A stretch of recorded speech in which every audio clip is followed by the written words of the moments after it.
नमस्कार, स्वागत है आपका एस्ट्रोटेबल.com पे ज्योतिष के इस कार्यक्रम में। और अप्रैल महीना, चूँकि मार्च महीने की सारी वीडियो पड़ चुकी है और अप्रैल महीना मेष राशि वालों के लिए कैसा होने जा रहा है। कालचक्र की सभी राशियों की वीडियो बनती ही रहती है और मेष राशि से लेके मीन राशि पर्यंत जितनी भी राशियां हैं 12 कालचक्र की, सभी के लिए गोचर जो हैं उनके सामाजिक आर्थिक जीवन पे या उनके मानसिक स्थिति पे क्या प्रभाव डालते हैं, उस पर वीडियो ज़रूर आती है। और पहले भी मैं बताता रहा हूँ कि ये गोचर जो मैं बताता हूँ वो चंद्रमा से होता है, क्योंकि गोचर जो काउंट किए जाते हैं या गोचर जो बताए जाते हैं उसके फलादेश जो बताए जाते हैं वो चंद्रमा के अनुसार बताए जाते हैं। चंद्रमा किस राशि में है आपका, यानी एक राशि में है तो आपकी मेष राशि है, और इसी तरह से जिसका भी चंद्रमा जिस अंक में हो उसके हिसाब से ही गोचर का फल देखना चाहिए, या वो वीडियो देखनी चाहिए जिसमें कि चंद्रमा जो है उनके अंकों में हो। जैसे 2 राशि है, 2 अंक है तो उसको वृष राशि हुई। ऐसे लगातार जो 12 अंक तक हैं सभी की राशियाँ अलग अलग होती हैं, चंद्रमा उनका उस राशि में है तो वो वीडियो उनके लिए फ़ायदेजनक होगी। तो मेष राशि की चूँकि वीडियो है और गोचर का आदमी के जो तात्कालिक स्थिति उसकी रहती है, परिस्थितियां रहती हैं, उस पर बड़ा ही अच्छा प्रभाव पड़ता है। जो उसकी नैसर्गिक कुंडली है वो तो व्यक्ति को अपनी जगह पहुंचा देती है, लेकिन जो तात्कालिक स्थिति है, जहां वो काम कर रहा है, जैसा वो सोच रहा है, जैसा उसने इन्वेस्ट किया है, उसके हिसाब से फल क्या मिलेंगे, ये सारी चीज़ें गोचर बताता है। तो गोचर जो है एक बहुत ही ज़रूरी चीज़ है कुंडली में समझने के लिए, और ज्योतिष का एक महत्वपूर्ण अंग है जो कि आपको आगे आने वाले आपके जीवन का एक कहते हैं मार्गदर्शन देता है। तो आइए देखते हैं कि जो कालचक्र की जो पहली राशि है मेष, उसका कैसा गुजरेगा आने वाला अप्रैल महीना, जो कि मार्च महीने की वीडियो पड़ चुकी है। तो आइए अप्रैल महीने के लिए एक फलादेश देखने का प्रयास करते हैं और एक समझने का प्रयास करते हैं। खास तौर से यदि हम गोचर की बात करें तो अच्छा एक गोचर, बड़ा गोचर जो होने वाला है 1 साल भर के बाद करीब करीब, वो है बृहस्पति का, जो कि 6 अप्रैल को गोचर करेगा और आपके जो दशम भाव था यानी मकर, जहां वो नीच का था, वहां से निकलेगा और चला जाएगा वो 11वें भाव में कुंभ राशि में। शनि की ही राशि है, वो भी लाभ भाव में चला जाएगा, जहां वो 13 सितंबर तक रहेगा, यानी अप्रैल से लेके अब 13 सितंबर 2021 तक वहीं पे रहेगा। उसके बाद पुनः वक्री होगा। हर साल का ये है नियम बृहस्पति का कि वो पुनः वक्री होता है और वापस अपनी उल्टी राशि यानी मकर में लौटेगा, नीच राशि में लौटेगा, और फिर करीब करीब वो नवंबर तक, 20 नवंबर तक वहीं पे रहेगा मकर राशि में, यानी 13 सितंबर से 20 नवंबर तक फिर आपको दशम भाव का फल देगा। और उसके बाद फिर से वो गोचर करेगा और चला जाएगा आपके 11वें भाव में, जो कि फिर वो 12 अप्रैल 2022 तक रहेगा। तो ये बृहस्पति का गोचर है। फिलहाल अभी अप्रैल में ये गोचर कर रहा है और इस पे अलग से एक वीडियो बनेगी। बृहस्पति का गोचर काफ़ी एक शानदार गोचर माना जाता है और काफ़ी ज़्यादा अच्छे फल लेके आता है। 5, 7, 9 जो उसकी 3 दृष्टियां हैं निश्चित रूप से बड़ा ही शानदार फल देती हैं। तो उस पर एक अलग से एक वीडियो बनेगी जो कि काफ़ी ज़्यादा फायदेजनक रहेगी आपके लिए, देख सकते हैं आप उसे। तो बृहस्पति यहाँ पे चीज़ें बड़ी अच्छी देगा आपके लिए। अब यदि हम बात करें शुक्र की, शुक्र जो है फिलहाल यदि आप देखेंगे तो 17 मार्च से ले लें यदि हम, तो करीब करीब 10 अप्रैल तक आपकी मीन राशि में रहेगा, 12वें भाव में रहेगा, उच्च का रहेगा, और फिर 10 अप्रैल से वो चेंज करेगा। इसीलिए मैंने शुक्र को 2 बार दिखाया है। 10 अप्रैल से फिर वो चेंज करेगा और आपकी खुद की राशि में चला आएगा, जहां वो 4 मई तक रहेगा। तो शुक्र का ये भी गोचर जो है 12वें भाव में शुक्र यदि उच्च का हो तो बड़े ही अच्छे संसाधन उपलब्ध कराता है भोग विलास के। तो ये जरूर निश्चित रूप से आपके लिए बड़ा फायदेजनक होगा। 6ठे 8वें में जितना अच्छा शुक्र नहीं माना जाता है, उससे अच्छा वो 12वें भाव में माना जाता है। और यदि उच्च का हो गया तो मान के चलिए कि आपको भ्रमण कराना, सांसारिक सुखों को देने में कोई कमी नहीं रखता है। तो यहाँ पे ये आपके लिए 10 अप्रैल तक बड़ा ही शानदार फल देगा, 17 मार्च से लेकर 10 अप्रैल तक। उसके बाद फिर आपकी राशि में आएगा तो भी कोई दिक्कत नहीं है, आपकी राशि में अपने रहेगा मेष राशि में 4 मई तक, तो बड़ा ही शानदार फल देगा। यदि हम बुध को ले लें तो ये 1 अप्रैल को चेंज करेगा और 1 अप्रैल से लेके करीब करीब 16 अप्रैल तक ये रहेगा आपके मीन राशि में, और 16 अप्रैल के बाद से लेके 1 मई तक ये रहेगा आपके अपनी खुद की राशि में। इसीलिए मैंने बुध और शुक्र को 2 बार दिखाया, क्योंकि इसके अप्रैल में 2 गोचर हो रहे हैं। तो ये दोनों के फल जो हैं काफ़ी अच्छे मिलेंगे। बुध शुक्र का आपकी खुद की राशि में आपके केंद्र में आ जाना ये दिखाता है कि आपके पास लक्ष्मी की कमी नहीं रहेगी, धन संपदा की कमी नहीं रहेगी। तो ये थे गोचर। मंगल को ले लें तो मंगल जो है आपका 14 अप्रैल को गोचर करेगा और ये लगातार आपके तृतीय भाव में रहेगा, मिथुन राशि में। और चूँकि कह सकते हैं शत्रु राशि मानी जाती है, ये बहुत अच्छी नहीं मानी जाती है, तो फिर भी पराक्रम आपको देगा, लेकिन बेवजह की चीज़ें भी आपको देगा। उस पर एक प्रकाश अभी मैं डालता हूँ। केतु और राहु जो हैं लगातार बने हुए हैं और अभी फिलहाल ये 2022 अप्रैल तक ऐसे ही रहेंगे आपके द्वितीय भाव में और आपके अष्टम भाव में। शनि भी फिलहाल उसी तरह से रहेगा, आपके दशम भाव में शशि योग बना के बैठा रहेगा, ये चीज़ें बेहतर देगा। तो इतने ये गोचर थे। सूर्य को ले लें तो सूर्य जो है वो 14 अप्रैल को गोचर करेगा और अपनी उच्च राशि मेष में आपके खुद की राशि में रहेगा और 14 मई तक रहेगा, यानी अप्रैल पूरा सूर्य के गोचर से प्रभावित रहेगा आपका, आप कह सकते हैं। तो इतनी चीज़ें हैं गोचर से। अब यदि हम अलग अलग चीज़ों को ले लें कि अलग अलग चीज़ें आपको क्या मिलेंगी, तो यदि हम शुरुआत करें बिजनेस से और आपके वेल्थ से, यानी आपका बिजनेस कैसा चलेगा, धन दौलत कैसा मिलेगा आपको, तो बिजनेस जो है आपका वो आपका 7th हाउस और धन दौलत के लिए आपका 11वां और आपका दूसरा, ये भाव जो है अच्छे से प्रभावित होना चाहिए। एक उसमें कह सकते हैं कि सामंजस्य बना रहना चाहिए, कहीं ना कहीं से कोई संबंध होना चाहिए।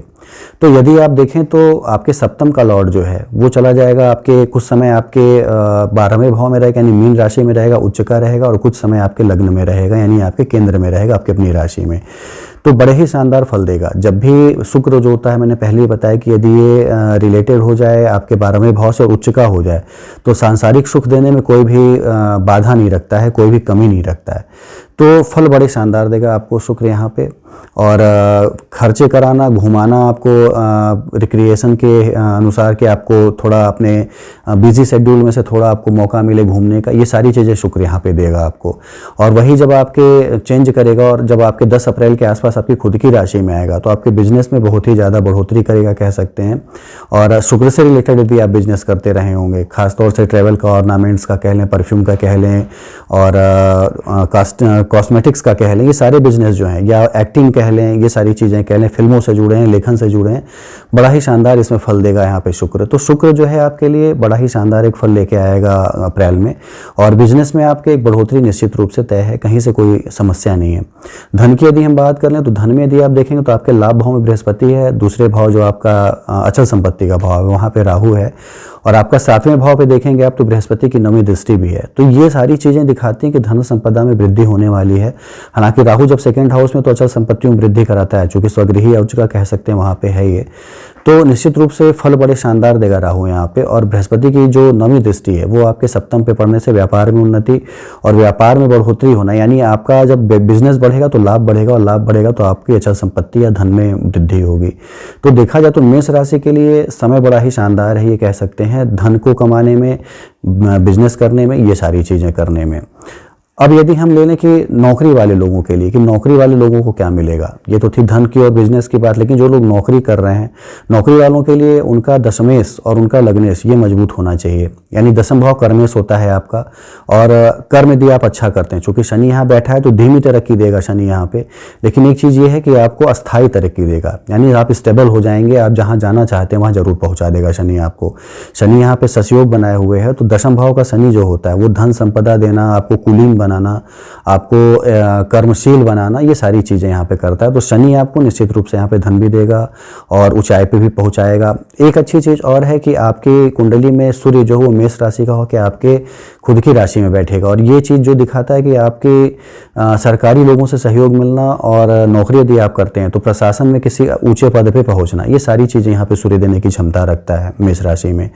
तो इसका आपको लाभ उठाना चाहिए। यदि आपने कोई तरक्की आपने चाहिए अपने जीवन में, या पद की उन्नति चाहिए अपने जीवन में, तो ये उचित समय है उसके लिए इनिशिएट करने का, उसके लिए आगे बढ़ने का। चीज़ें बड़ी ही बेहतर आपको मिलेंगी, इसमें कोई दो राय नहीं है। तो ये जरूर आप करें कि इस समय प्रयास करें, अपने उच्च अधिकारियों से एक अंडरस्टैंडिंग बढ़ाएं। शुक्र भी आपका अच्छा है, बुध भी अच्छा है आपका, और शनि भी आपके यहाँ सहयोग बनाया, तो अंडरस्टैंडिंग बढ़ाएं। सूर्य की ऊंचाई जो इस समय उच्च का होना निश्चित रूप से प्रशासनिक सहयोग आपको दिलाएगा, और नौकरी में भी आपकी निश्चित रूप से उन्नति होगी। तो इतनी चीज़ें नौकरी वालों के लिए। तो देखा जाए तो वेल्थ के लिए, बिजनेस के लिए, नौकरी के लिए एक बेहतरीन महीना है अप्रैल मेष राशि वालों के लिए। फल बड़े अच्छे मिलने वाले हैं इनको। यदि हेल्थ की बात कर लें और ट्रैवल की बात कर लें कि आपका हेल्थ कैसा रहेगा और आपकी यात्राएं कैसी होंगी। हेल्थ के लिए सभी ज्योतिष का जो थोड़ी बहुत जानकारी रखते हैं उन्हें भी पता है कि छठा भाव बड़ा ही मजबूत होना चाहिए, और छठे भाव पे कोई पाप दृष्टि नहीं होनी चाहिए। तो छठे भाव का जो लॉर्ड है वो आप देखेंगे बुध है, और बुध कुछ समय आपके 12th हाउस में रहेगा, और बुध जब तक 12th हाउस में निश्चित रूप से कुछ ना कुछ आपको परेशानी दे सकता है। खास तौर से आप देखेंगे तो मंगल की चौथी दृष्टि भी जो है वो आपके छठे भाव पे है, और बुध जो है, शुक्र जो है, ये दोनों की 7वीं दृष्टि भी कम से कम 10 अप्रैल तक आपके उसी भाव पे रहने वाली है।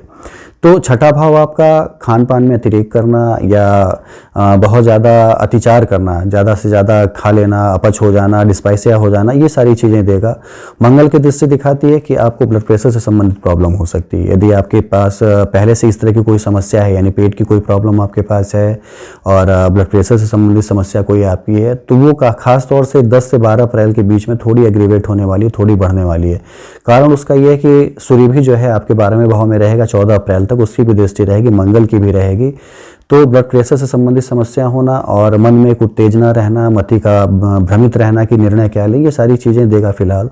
तो थोड़ा आपको सजग रहना है। यही चीज़ें आपकी 15 अप्रैल के बाद से नॉर्मल हो जाएंगे। 15 अप्रैल के बाद जो है चीज़ें आपकी उस तरह से नहीं बिगड़ेंगी, उस तरह से हेल्थ पे उतना उसका बैड इफेक्ट नहीं रहेगा जैसा कि 15 अप्रैल के पहले तक है।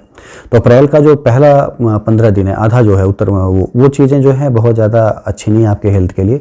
बाकी जो बचे 15 दिन हैं वो चीज़ें बहुत ज़्यादा नुकसानदायक नहीं है। तो सब बताने के पीछे कारण ये होता है कि यदि आप वर्कआउट करते हैं और टहलने जाते हैं, दवा खाते हैं, तो वो सारी चीज़ें रेगुलर आप किए रहें ताकि बुरा असर आपके बुरा इफेक्ट जो है आपके हेल्थ पे ना आए, चीज़ें आपके लिए अच्छी बनी रहें। तो हेल्थ वाइज जो है थोड़ा आपको सावधान रहना होगा। थोड़ा यदि आप दैनिक नियमों का पालन करते हैं और अपने रूटीन में बने रहते हैं तो बहुत समस्या नहीं होने जा रही यहाँ पे हेल्थ की। लेकिन जो लोग पहले से बीमार हैं उन्हें सजग रहना होगा, दवाएं समय पे लेते रहें। मंगल और सूर्य की जो समृद्ध दृष्टियाँ हैं छठे भाव को प्रभावित करेंगी, थोड़ा परेशान जरूर कर सकती हैं। ट्रैवल की यदि हम बात कर लें कि यात्रा आपकी कैसी रहेगी, फलीभूत होगी कि नहीं, विदेशों की यात्रा कैसी रहेगी, तो आप देखेंगे तो ट्रैवल के लिए खास तौर से आपका 12वां भाव, चौथा भाव और आपका 8वां भाव, ये यदि कहीं न कहीं से रिलेटेड हो जाए या कहीं से युति संबंध, दृष्टि संबंध, ये सारी चीज़ें बन जाएं या वो फिर उसी भाव में आ जाएं, तो निश्चित रूप से ट्रैवल बड़े शानदार होते हैं। तो शुक्र जो आप देख रहे हैं, शुक्र उच्च का 12वें भाव, मैंने पहले ही बताया कि शुक्र जब उच्च का होता है 12वें भाव में, तो ये खुद में एक सफिशिएंट होता है कि आपको यात्राओं के लिए मजबूर करे, घूमने के लिए, फिरने के लिए, खर्च करने के लिए, सांसारिक चीज़ों पर भोग विलास के लिए, इन सारी चीज़ों के लिए आपकी मदद करे। तो शुक्र निश्चित रूप से आपके रिक्रिएशन के लिए कह लें, आपके मनोरंजन के लिए, आपके टेंशन को कम करने के लिए, घूमने का जरूर आपके सामने प्रपोजल लेके आएगा। और यात्राएं यदि कहें तो इसी से संबंधित यात्राएं होंगी, पढ़ाई लिखाई से संबंधित, बिजनेस से संबंधित यात्राएं बहुत ज़्यादा इस समय फलीभूत नहीं होने वाली हैं, क्योंकि आप देख रहे हैं चौथे का लॉर्ड जो है चंद्रमा है और चंद्रमा हर 2-2.5 दिन पे गोचर करता है। तो बीच के एक आध 2 दिन को यदि निकाल लें तो बाकी दिनों में वो कहीं ना कहीं से रिलेटेड रहेगा आपके चतुर्थ भाव से या अष्टम भाव से। तो थोड़ी बहुत तो देगा आपको समस्याएं, मानसिक कष्ट भी देगा, लेकिन घूमने फिरने या व्यापारिक यात्राओं में बहुत ज़्यादा आपके लिए फ्रूटफुल नहीं रहेगा। और साथ ही 12th का लॉर्ड जो है बृहस्पति है, जो कि लाभ भाव में आपके है।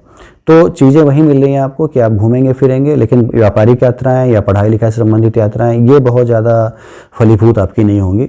घूमने फिरने के उद्देश्य से, रिक्रिएशन के उद्देश्य से आप जाना चाहते हैं तो निश्चित रूप से आपको शुक्र सहयोग करेगा और यात्राएं आपकी अच्छी रहेंगी, कहीं से कोई समस्या नहीं होने वाली उसमें। तो यदि आपके पास कुछ सरप्लस पैसा है और आप चाहते हैं इस समय घूमना, तो निश्चित रूप से आपको जाना चाहिए। चीज़ें जो हैं आपको यात्राओं में अच्छी मिलेंगी, अच्छी समझ आएगी, एक अच्छा रिक्रिएशन का माहौल बना रहेगा आपका। तो इतनी चीज़ें थी जो कि आपको देखनी चाहिए। यदि हम परिवार की बात करें और आपके स्टूडेंट्स की बात कर लें कि परिवार आपका कैसा चलेगा और स्टूडेंट्स के लिए कैसा रहेगा, तो स्टूडेंट्स के लिए आप देखेंगे कि बड़ा ही शानदार समय है। पंचम का लॉर्ड है जो कि आपके अपनी खुद की राशि में बैठा है, केंद्र में, मेष राशि में उच्च का होके। तो मैंने पहले ही बताया कि जब सूर्य मेष राशि में आ जाए और मंगल भी आपका पराक्रम भाव में आ जाए, तो ये दिखाता है कि यदि आप प्रशासन से जुड़ी हुई किसी चीज़ को देते हैं, यानी प्रशासन से जुड़े हुए कार्यों में हैं, आप IAS का एग्ज़ाम दे रहे हैं, PCS का दे रहे हैं, या पुलिस में जाना चाहते हैं, सेना में जाना चाहते हैं, तो उस तरह के कोई यदि एग्जाम आप दे रहे हैं तो निश्चित रूप से सफलता आपको मिलनी तय है। खासतौर से 14 अप्रैल से 14 मई के बीच कोई इस तरह के रिजल्ट आने वाले हैं, तो स्टूडेंट्स के लिए निश्चित रूप से शानदार रहने वाले हैं वो। तो पूरा इस समय प्रयास करना चाहिए। यदि आपका अभी का कर्म जो अच्छा है, यदि आप इस महीने के कर्म को अच्छा करते हैं, तो बाद के यदि गोचर बुरे भी होते हैं तो आपके इस महीने के फल उस समय भी आपको मिल जाएंगे।